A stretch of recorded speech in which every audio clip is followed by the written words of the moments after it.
Welcome to StampinSmiles.com. Today I'm going to use the Cutter Kit, and this is a really cool tool. It has a lot of good things to it. I posted to my website, www.StampinSmiles.com, a couple of scrapbooking pages that I use the perforating tool to add a decorative touch to it. So a request was made that I show how to use this great kit. So let me show you more about it. First of all, let's take it apart. It's a lot easier to work with. Okay. This is probably the most commonly used tool out of here, and this is what I was all excited to get when they came out with it, the distressing tool. And I'll show you how to use that, but it distresses the edges where I've been using fingernails, and manicures don't last very long that way. And then on each one, it shows you a picture of it, and here this is folded over, and this is a scoring tool, and they open up from the end. That won't hurt anything, just a scoring tool. And the next one is a perforating tool to give you perforated edges, and that's what got her interest on the scrapbook pages. So the little notches out of there. And the third one, there's scissors on there, cutter. And we'll open that up, and it's a cutting tool.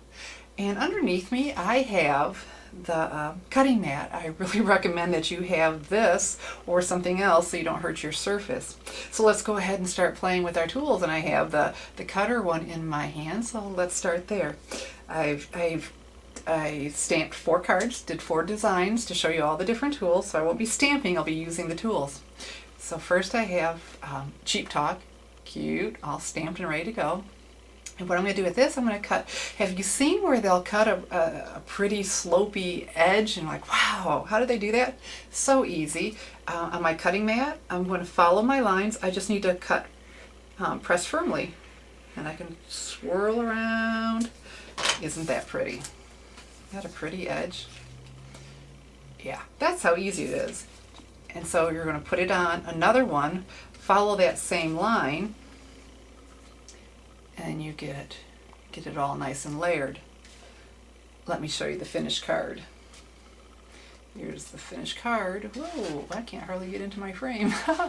That I did with this. This all comes from, added that and a rhinestone brad, but anyway, all on here.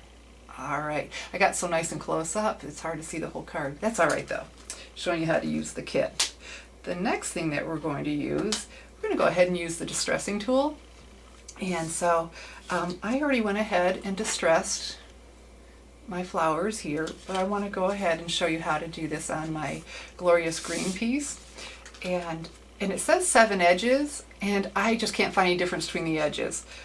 And so you just pull it along, and then if you go back and forth, it gets really rough. I used to just pull it one direction, and then I saw this go back and forth, and went, oh, isn't that nice? Really nice and rough. Like I said, it saves a lot on your nails, or I try to use a bone folder, which could never give me that look, and you certainly don't want to be wielding a pair of scissors. That just doesn't sound very safe. So this distressing tool, look at that. Isn't that pretty cool? I like that. Okay, so, and then, you go ahead and layer it.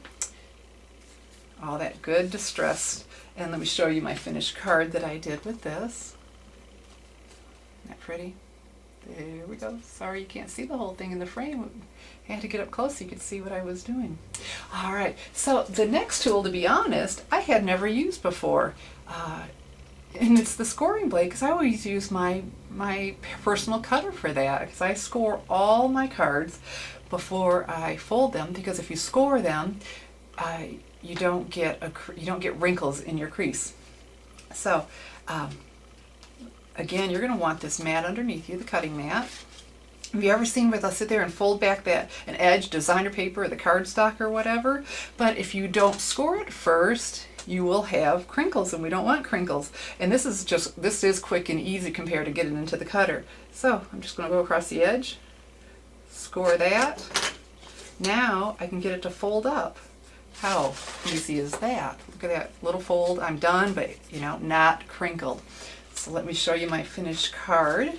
I folded it up and attached it down with a little brad. Isn't this cute? I did the polka dot background on the background.